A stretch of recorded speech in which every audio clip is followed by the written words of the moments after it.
story time. Story time. Thank you.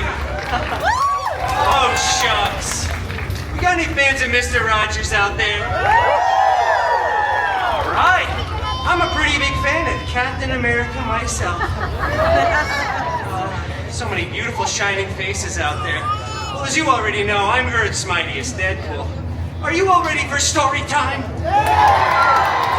You know that guy in the Deadpool mask over there is ready for story time? Yeah, that's right. Well, I'm glad to hear that you're ready for story time, because I certainly have a story to tell. Gosh, I love to talk. Today's story is a beloved bedtime classic, mashed up with a very profitable licensing agreement. You guessed it, it's Cinderpool. Oh, we got some fans of Cinderpool out there. All right, very good. Just remember, no spoilers, all right? All right, that doesn't work. All right, no matter. Look at these adorable pictures, by the way. Look how cute Dogpool is, huh? Little Mary Poppins over here. Thank you for cheering. I scribbled these myself. Once upon a time. You know what? It just feels wrong when I'm doing it with myself. Why don't we all say it together, shall we? 1, 2, 3.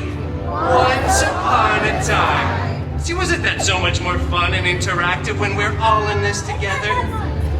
For those of you that didn't participate, get your head in the game! Yeah, that's right.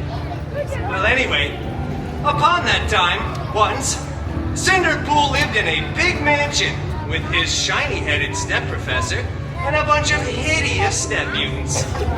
The biggest one, Colossus, was always making up stupid rules that no one cared about. Like, please stop labeling other people's food in the fridge with your own initials, and for the love of Feige, stop hanging your underwear from the ceiling fan. I know, kid, I never understood that rule. Anyway, the main step mutant, in addition to Colossus, was Negasonic Teenage Warhead. Yeah, a couple fans out there. Such a cool name, right? She was always just texting and rolling her eyes.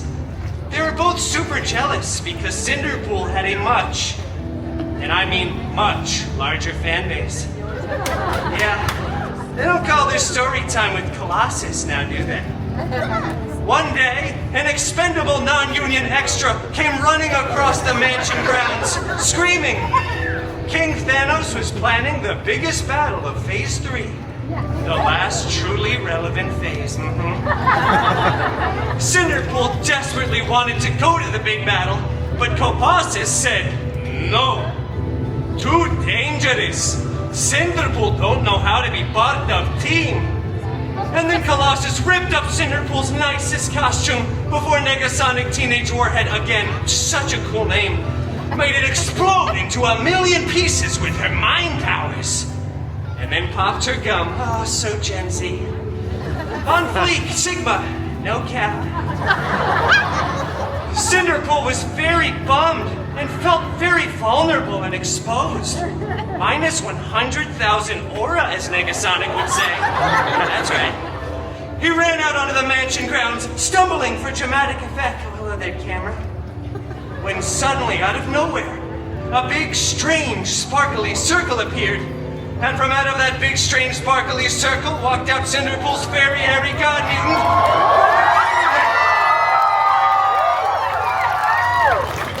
All right, Logie Bear, come on now. You have to actually step through the big, strange, sparkly circle. Otherwise, the audience isn't going to know that you're here yet. Yes.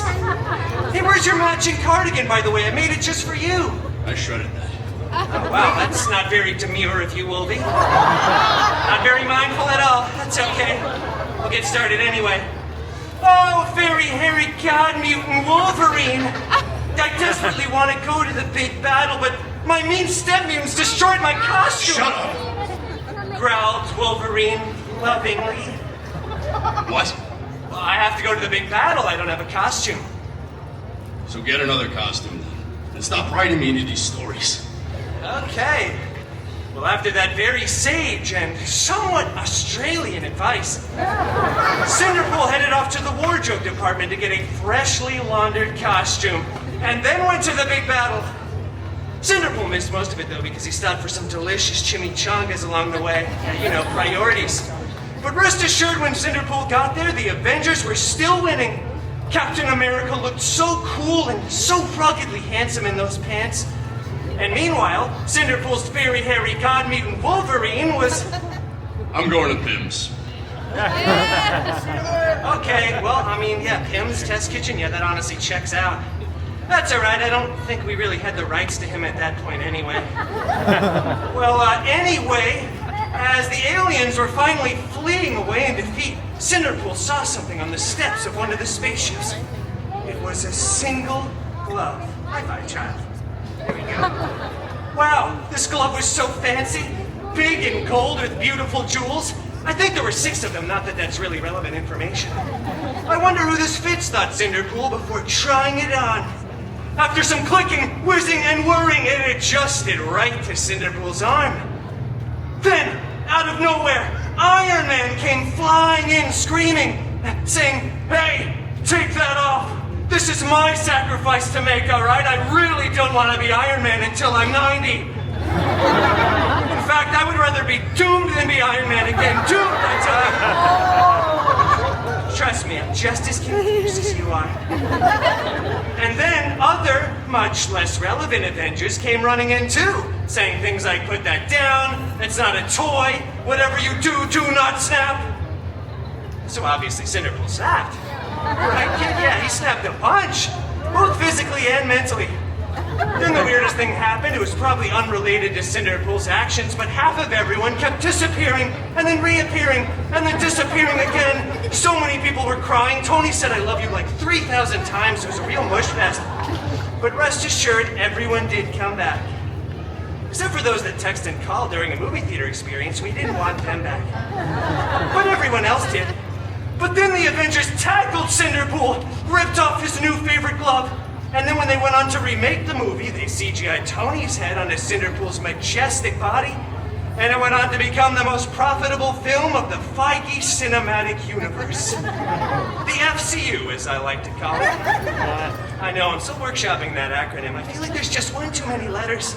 Well, anyway, everything honestly worked out for Cinderpool, because Cinderpool went on to start his own, even more successful franchise, yeah!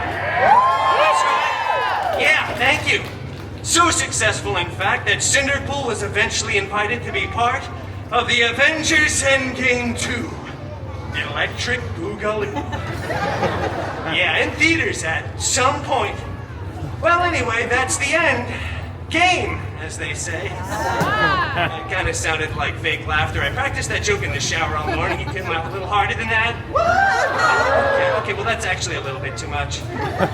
Well, thank you all for coming to another illustrious story time with your new favorite Disney princess, Deadpool.